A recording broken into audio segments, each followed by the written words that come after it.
Hi everyone! Mars in Filter here at nandito pa ako para batiin si Tatay Digong ng happy 8th birthday.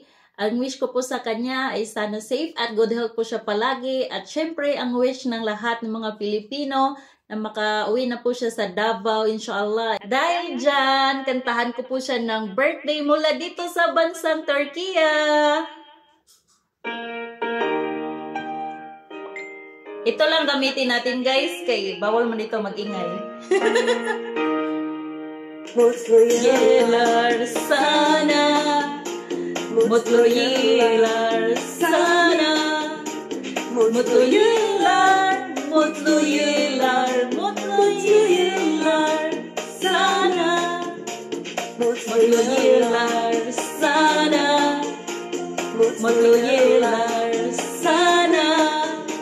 Mutlu yıllar, mutlu yıllar, mutlu yıllar sana. Dunggunan katlosan, Tatay Digong. Sana makauwi ka na sa Pilipinas. Ayan po yung handa ko. Nagpansit canton lang ako, dala ko lang mag-isa dito. At syempre, yung Coke Zero.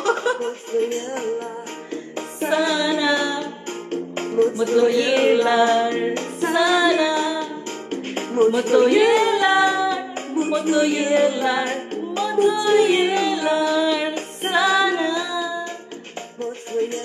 Happy birthday once again, Tatay Digong. Ang wish namin sana lahat sana matapos yung Ramadan. Ang prayer namin sa iyo ay makauwi ng ligtas kasama ang iyong pamilya sa Davao, inshallah.